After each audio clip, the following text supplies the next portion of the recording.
هذا بلاغ للناس ولينذروا به بسم اللہ الرحمن الرحیم۔ ایک مرتبہ نبی کریم صلی اللہ علیہ وسلم صحابہ کرام رضی اللہ تعالیٰ عنہ مجمعین کے ساتھ تشریف فرما تھے، تو آپ صلی اللہ علیہ وسلم نے ارشاد فرمایا کہ ابھی ایک آدمی آنے والا ہے،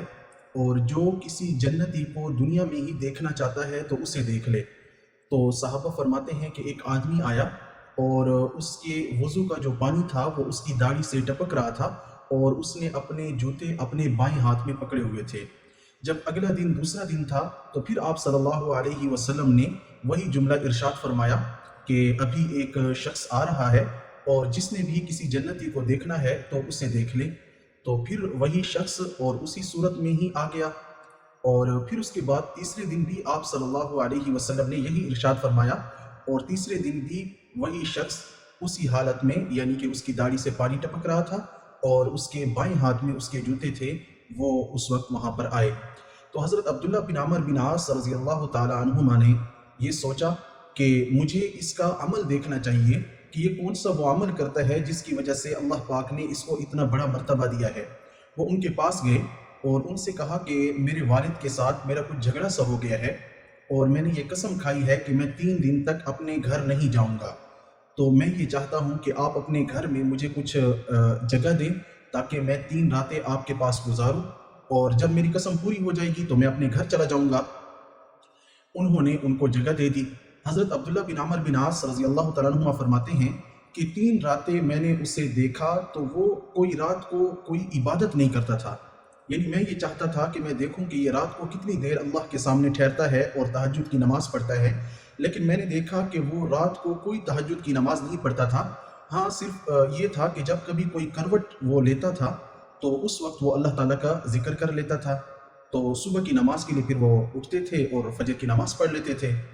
تو حضرت عبداللہ بن عمر بن عاص فرماتے ہیں کہ میرے دل میں اس کے اس عمل کی کچھ کمی سی آ گئی، اور میں نے اس سے کہا کہ اے اللہ کے بندے، حقیقت میں بات یہ ہے کہ میرے اور میرے والد کے درمیان اس طرح کا کوئی جھگڑا نہیں ہوا، میں تو صرف آپ صلی اللہ علیہ وسلم سے میں نے 3 دن چونکہ یہ بات سنی تھی تو آپ کا عمل دیکھنے کے لیے آیا تھا کہ آپ کون سا عمل کرتے ہیں، لیکن آپ تو نہ رات کو زیادہ دیر عبادت کرتے ہیں، نہ کوئی اور آپ کا عمل ایسے نظر آیا، تو آخر کیا وجہ ہے، کس بات کی وجہ سے اللہ پاک نے آپ کو اتنا بڑا مرتبہ عطا فرمایا؟ تو اس صحابی نے بتایا کہ دراصل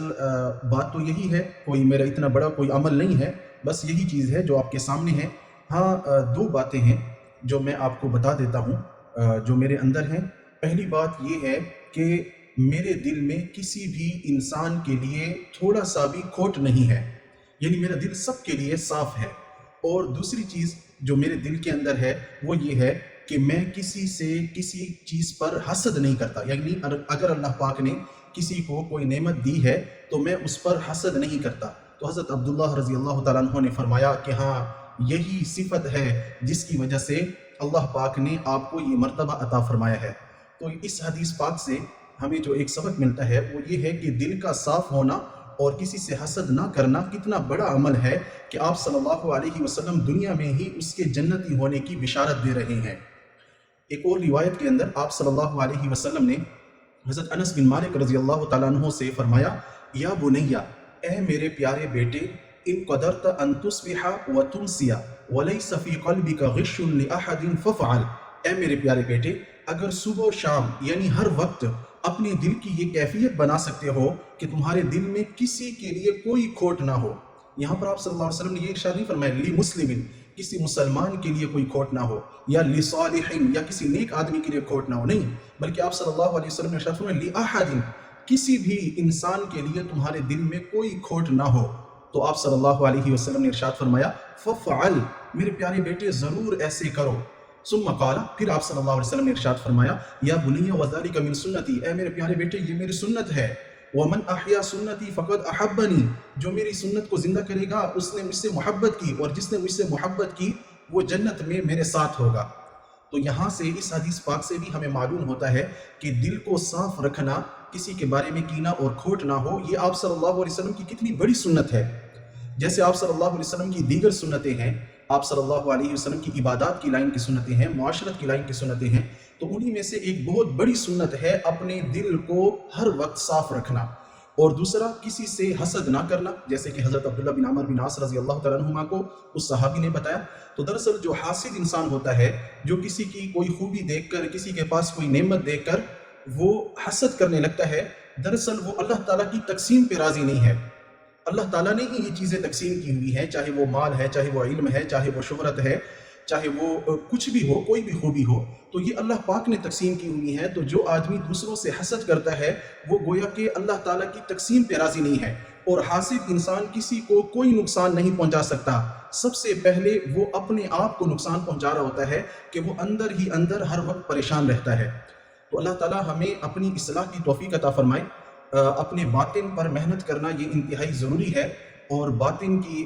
جو نشاندہی ہے، باطن کی بیماریوں کی احادیث کے اندر کی گئی ہیں۔ اس حدیث پاک کے اندر یہ دو بہت بڑی باتیں ہیں، ہم ساری کے سارے اپنے اندر یہ پیدا کرنے کی کوشش کریں۔ اللہ تعالیٰ سے بھی مانگیں کہ اللہ تعالیٰ ہمارے دل کو بھی صاف فرما دے، کسی مسلمان کے بارے میں کسی قسم کا کوئی کھوٹ نہ ہو، اور دوسرا حسد سے اللہ تعالیٰ ہماری حفاظت فرمائے کہ کسی مسلمان کے پاس کوئی نعمت دے کر ہمیں حسد پیدا نہ ہو، بلکہ ہمیں خوش ہونا چاہیے کہ یا اللہ ہمارے مسلمان بھائی کو آپ نے یہ نعمت عطا فرمائی ہے۔ جب ہم اس کے بارے میں خوش ہوں گے اور تو اللہ تعالیٰ کی خزانوں میں تو کچھ کمی نہیں ہے، اللہ تعالیٰ ہمیں بھی وہ نعمت عطا فرما دیں گے۔ اور اگر ہم صرف اور صرف حسد کریں گے، اس کا نقصان کیا ہوگا؟ اس کا نقصان یہ ہوگا کہ اس کے پاس تو وہ چیز رہے گی اللہ پاک نے جو ان کے نصیب میں لکھی ہے، لیکن ہمیں وہ چیز حاصل نہیں ہو سکے گی، اور اتنا بڑا گناہ بھی ہم مول لیں گے۔ اللہ تعالیٰ ہم سب کی حفاظت فرمائے۔ وآخر دعوانا ان الحمد للہ رب العالمین۔ هذا بلاغ للناس ولينذروا